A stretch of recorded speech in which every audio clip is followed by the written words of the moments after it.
Mared Lewis dwi. Dwi'n dod yn wreiddiol o Ynys Môn, a dwi'n byw ar yr ynys o hyd. Yn fy amser sbar, dwi'n licio mynd am dro. Dwi'n licio darllen a pilates. Dwi'n sgwennu ers i mi fedru dal pensel, deud y gwir, ers pan o'n i'n hogan fach. Dwi wedi sgwennu rhai llyfrau i ddysgwyr, fel Fi a Mr Hughes, Y Stryd, a Llwybrau Cul, a hefyd y stori Cawl yn y casgliad Cawl. Ond heddiw, dwi am ddarllen stori o'r enw Hen Ffôn fy Nain. Hen Ffôn fy Nain. Dwi ddim yn gwybod beth yw'r pwynt glesni, medda Idwal, gan gicio'r cerig bach dan ei draed efo'i sgidia. Roeddwn ni'n sefyll tu allan i dŷ taid, ac roedd mam a'i chariad Ned yn brysur yn rhoi cacen pen blwydd Nain mewn bocs yn ofalus ym mwt y car. Roedd hi'n ddiwrnod braf wrth lwc, a'r awyr yn las. Glas fel llygaid Nain oedd o, ond roedd Idwal yn dal i gwyno. Mi faswn i'n dallt tasa hi dal efo ni, meddai, ac edrych i fyny arna i. Ond mae Nain wedi marw ers 2 flynedd glesni. Mae'n help, dydy, oedd yr unig beth ro'n i'n medru ddeud yn ôl. Mae'n help i taid, mae'n help i bawb. Be sy'n bod ar hynny? Mi nath taid fwynhau'r te bach, dwi'n meddwl. Mae hi'n anodd deud efo taid. Mae o'n ddyn distaw, wrth ei fodd yn potsia yn y shed yn yr ardd ac yn gwrando ar Radio Cymru. Nain oedd yr hogan parti, yr un oedd yn dwad ag ystafell yn fyw wrth gerdded i mewn i fi. Doedd hi ddim yn bosib i chi beidio gwybod bod Nain yno. Roedd y tŷ yn teimlo mor ddistaw a gwag heb Nain. Roedd hi tua 5 erbyn i ni gyrraedd adra, ac aeth Idwal yn syth i fyny i'w stafell wely a chau'r drws yn glep. Edrychodd mam a fi ar yn gilydd, a chododd mam i sgwydda. Pen bach, medda fi. Roedd hi'n anodd bod yn 20 oed, efo brawd bach 4 ar 10, oedd yn dal i gael tantrums. Ond o leia doedd Nain, doedd Ned ddim wedi dwad adra efo ni. Paid a bod yn rhy galad arno fo gles, medda mam yn garedig. Ti'n gwybod bod o'n trio ymdopi yn ei ffordd ei hun? Mi ydan ni gyd. Roedd fy llais yn uwch nag o'n i wedi feddwl. Do'n i ddim yn medru dechrau deud pa mor bwysig oedd Nain i mi. Y ffordd yr oedd hi'n gwrando arna i heb roi barn, ac yn cynnig cyngor call i mi os o'n i isio fo. Faswn i byth yn medru siarad efo mam y ffordd o'n i'n siarad efo Nain. Mi nai bannaid i ni ac yw. Pan oedd mam yn ôl o'r gegin a 2 fwg yn ei llaw, naeth hi ddim dangos bod hi'n gwybod mod i wedi bod yn crio. Aeth i'w bag llaw a ffynnu ei ffôn allan. Mi na ni yrru text, ia. Just i ni gael teimlo'n well, beth ti'n ddeud? Gwenais. Da chi'n meddwl dylia ni? A phwy sy'n mynd i wybod, Just ti a fi a Gles? Mi fasa'n well i mi esbonio. Roedd Nain wrth ei bodd efo'i ffôn symudol, ers i ni ei brynu ddi ar ei 5 blwydd yn 70 oed. Roedd hi fel hogan ysgol efo fo. Dwi ddim yn gwybod sut oedd hi wedi byw hebyn a deud y gwir. Roedd hi'n ffonio neu'n gyrru text at rhywun drwy'r amser.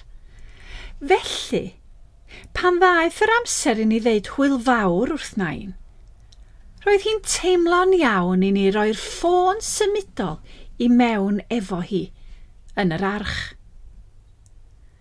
Ac yn fwy na hynny, ar ddydd Dolig a diwrnod ei 5 blwydd, roedd mam a fi wedi gyrru neges ati hi. Dim byd sentimental, dim ond dweud ein bod yn dal i gofio amdani hi. Doedd Idwal ddim yn gwybod wrth gwrs, neu mi fasa fo wedi meddwl bod ni wedi colli'r plot go iawn. Iawn, be da ni isio ddeud, gofynodd mam, a'i bys yn barod i deipio ar y ffôn. Meddwl amdanoch chi heddiw nain bont, colli chi cariad mawr gan bawb. Roedd hi bob tro'n teimlo'n braf ar ôl gyrru'r text. Fedra i ddim deud pam. Fel tasan ni wedi cysylltu rywsyd a bod popeth yn mynd i fod yn iawn. Ond yna newidiodd popeth. Daeth sŵn o ffôn mam. Ella bod Ned angen i mi nôl bath o'r siop. Mae o'n dod i swper heno. Ned. Ers i mam a Ned ddechrau mynd allan efo'i gilydd flwyddyn yn ôl, doedd mam ddim yn siarad am ddim arall bron iawn. Roedd hi'n meddwl bod yr haul yn gwenu allan o'i ben ôl o. Ond wnes i ddim deud dim byd. Edrychodd mam ar y ffôn, gan yfed ei choffi wrth wneud. Ac yna, aeth yn wyn iawn. Be sy'n bod? Gofynnais. Agorodd mam ei cheg, ond daeth dim sŵn allan. Mam, da chi'n mynd i ddeud wrthai, ta be, ydy Ned yn sâl? Nath mam ddim atab. Dim ond rhoi'r ffôn i mi. Roedd ei dwylo yn crynu. Darllenais y geira, ac aeth ias oer i lawr fy nghefn, a dechreuodd fy mhen droi. Text oedd o, gan nain bont. Diolch yn fawr, cadwch yn saff, dwi'n edrych ar eich ôl chi. Edrychodd mam a fi ar ein gilydd. Ac yna taflodd mam y ffôn i ben pellaf y lolfa. Mam, be ydych chi'n neud? Gwaeddais. Dyna ni, dyna'r tro olaf fyddan ni'n gyrru text at nain, glesni.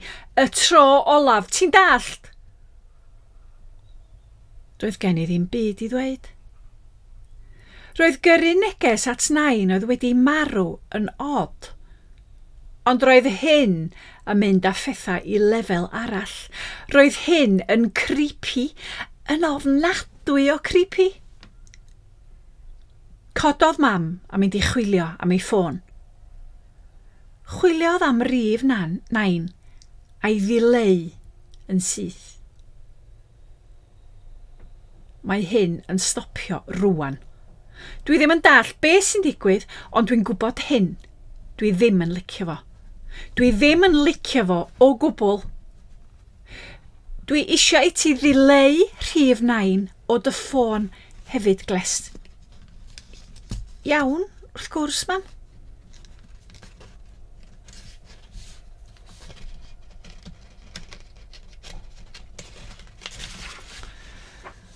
Ac ro'n i'n feddwl o hefyd ar y pryd. Ond nes i ddim. Mod i'n cytuno efo mam, pob tro ro'n i'n mynd ati a trif nain yn fy ffôn. Do'n i ddim yn medru dileu ei rhif hi. Basa hynny'n gwneud i nain fynd am byth. Nes i ddim textio eto. Wel, ddim tan y diwrnod glyb hwnnw ym mis Mai. Roedd y diwrnod wedi dechrau'n ddrwg, ac fe aeth pethau'n waeth. I ddechrau, mi nes i ddeffro'n hwyr a cholli'r bws i'r coleg. Felly roedd rhaid i mi gerdded yr holl ffordd. Roedd mam wedi gadael am y gwaith a doedd dim bws arall am awr. Darlith marchnata oedd gen i ar fore dydd Mawrth. Erbyn i mi gyrraedd y ddarlith, yn boeth, yn chwysu ac yn edrych yn ofnadwy, roedd wedi gorffen bron. Ar ben hynny, roedd tiwtor newydd wedi dechrau ar ôl dolyg, a do'n i ddim yn gyrru mlaen efo hi o gwbl am ryw reswm. Mi nath i fwynhau gwneud i mi deimlo'n fach o flaen pawb, dwi'n meddwl. Ro'n i'n edrych ymlaen at gyfarfod Joe i ddeud wrtho fo am y bore ofnadwy. Joe oedd fy nghariad i ers tua mis, ac roedd pethau'n mynd yn dda. Wel, dyna o'n i'n feddwl. Wrth fynd i mewn i'r canteen, mi weles Joe yn eistedd wrth y ffenest, a'i gefn atai. Dechreuais gerdded ato yn dechrau teimlo'n well yn barod, ac yna stopiais yn stond.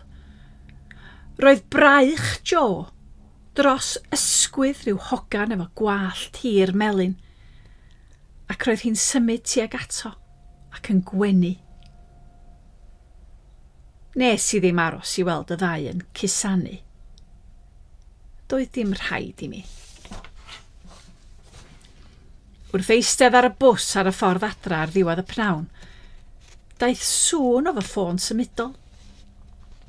Neges gan mam oedd o. Fyddai ddim adra amser swper, mae Ned yn mynd â fi allan. Mae digon o fwyd yn yr hewgell i idwal a ti. Hwyl, mam. Teimlais mai fi oedd y person mwyaf unig yn y byd. Ro'n i'n teimlo bod pawb yn troi cefn arnai, a doedd gen i neb i siarad efo nhw. Doedd neb yn poeni. Roedd fy ffôn yn fy llaw. Edrychais arno. Tasa nain bont yma rwan, meddyliais. Text byr oedd o. Dim ond i wneud i mi deimlo'n well, ond roedd fy mysedd yn crynu wrth deipio. Joe a fi wedi gorffen. Colli chi. Gles. Sws. Cyn i mi gael amser i roi'r ffôn yn ôl yn fy mag, daeth sŵn neges. Dim ond mam, dwedais wrth fy hun, dim ond mam wedi anghofio dweud rhywbeth arall. Ond neges o rif ffôn nain oedd o. Mi es i'n oer wrth ddarllen. Ti isio siarad? Sws. Nes i ddim ateb. Wrth gwrs nes i ddim ateb. Fasa ti'n ateb neges gan dy nain o'r bedd? Roedd yn hollol anhygoel, yn hollol wirion ac yn hollol creepy. Nes i drio anghofio am y peth. Nes i drio anghofio am nain a symud ymlaen. Nes i drio gweithio'n galed yn y coleg, a bod yn ferch dda a helpu o gwmpas y tŷ hefyd. Ac yna, un diwrnod. Bai Ned oedd o. Roedd o wedi dechrau aros yn tŷ ni yn fwy aml. Dros nos, dros y penwythnos weithiau. Roedd o'n dechrau gadael bag wrth y grisiau, ac yn gadael ei frwsh dannedd yn y potyn bach yn yr ystafell molchi. Un bore, ro'n i'n chwilio am hwmws i roi yn fy mocs bwyd ar gyfer y coleg. Doedd dim sôn am yr hwmws. ac ro'n i'n gwybod yn iawn bod y twb yn hanner llawn. Dim ond fi sy'n licio hwmws yn tu ni. Neu dim ond fi oedd yn licio hwmws. Lle mae o di mynd? Yr hwmws, medda fi, ac un llygad ar y cloc. Roedd y bws yn cyrraedd mewn 10 munud. Dim ond Ned oedd wrth y bwrdd, a'i ben mewn papur newydd. Papur newydd yr oedd mam wedi gael o'r siop iddo bore yma. Ro'n isio bwyd neithiwr wrth wylio ffilm, medda Ned. Heb air o sori. Ond fy hwmws i oedd o, gwyddais. Nid eich tu chi di hwn. Cododd Ned ei ben o'r papur ac edrych arnau. Tyfai fyny wir gles. Yma byddai rwan. Mae mam a fi yn mynd i brodi. Ar y funud honno, daeth mam i mewn yn cau chot ar ei ffordd i'r gwaith. Gwelodd fy wyneb. Ned, pam oeddet ti eisiau Ned deud hyn rwan? Mi wnaethon ni gytuno i aros am chydig. Felly mae o'n wir? Da chi'n mynd i brodi hwn? Gwyddais. Nes i ddim clywed yr ateb wrth i mi frysio allan drwy'r drws yn crio. Roedd pawb arall ar y bws yn ei byd bach ei hunan. Pawb ar ei ffôn neu'n edrych allan drwy'r ffenest yn hanner cysgu. Mewn 2 funud, roedd y ffôn yn o'r llaw i hefyd, ac ro'n i'n ateb text 9 bont. Oes, dwi isio siarad. A dyma ni'n dechrau siarad. A siarad. A siarad. Roedd hi fel tasai'r rhywun wedi agor tap dŵr fy emosiyna, ac roedd popeth yn dod allan fel afon. Ac roedd nain yn ateb, yn gall ac yn sensitif, ac yn gwneud i mi deimlo bod rhywun yn gwrando arnau. Os oedd problem yn y coleg, os oedd Ned yn mynd ar fy nerfau, os oedd Idwal yn bod yn Idwal, ro'n i medru textio nain ac roedd popeth yn iawn. Ac yna, un diwrnod, daeth y neges nath newid pethau. Wyt ti isio cyfarfod? Cyfarfod? Cyfarfod? Dylwn i fod wedi stopio popeth yr eiliad honno. Ond da chi'n gwneud pob dim ddylech i'w wneud bob amser? Byddwch yn onest. Nes i ddim ateb am tua 3 diwrnod. Ro'n i'n troi'r peth drosodd a throsodd yn fy meddwl. Do'n i ddim eisiau siarad am y peth efo neb, achos ro'n i'n gwybod be fysa nhw'n ddeud. Na, paid stopia hyn rwan. Ac roedd arnau ofn. Be tasai'r person yma yn beryglus ac eisiau gwneud drwg i mi? Tric oedd hyn? Ro'n i'n ddigon call, ond roedd y syniad o beidio cysylltu yn ôl yn gwneud i mi deimlo'n ofnadwy. Daeth text arall ar ôl 3 diwrnod. Wyt ti'n byw ger Bangor? Dyma ni rwan. O'n i'n mynd i ateb neu beidio. Ydw. Eiliadau hir o aros am ateb. Ti'n gwybod am y parc yng nghanol y dref? Eiliadau eto, cyn i mi ateb. Ydw. Mi fyddai yno am 12 dydd Sadwrn. Roedd hyn yn teimlo mor normal, dau ffrind yn trefnu gyfarfod mewn parc ar ddydd Sadwrn. Sut na i dy nabod di? Daeth dim ateb am tua hanner awr. Oedd y person yn brysur wedi newid meddwl. Yna, daeth ateb. Mi fyddai'n eistedd ger y gofeb.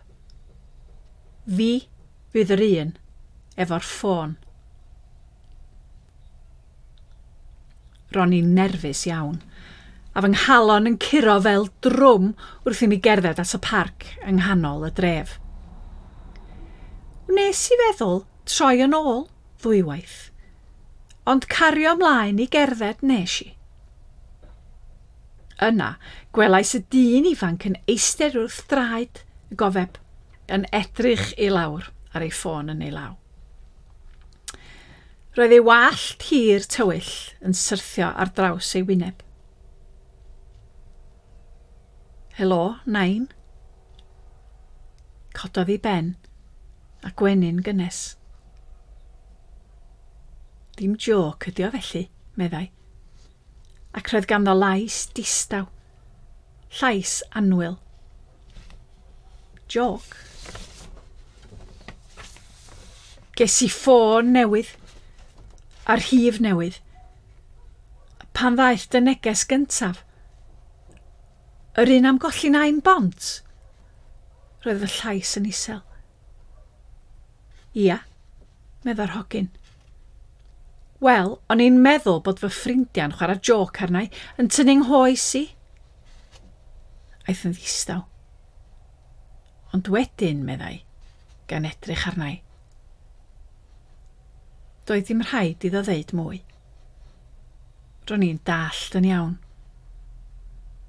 Daeth yr haul allan o'r tu ôl i gwmwl. Ti isio coffi? Gofynnodd, dan wenu. Ond doedd nain ddim yn hoffi coffi, atebais, gan wenu yn ôl.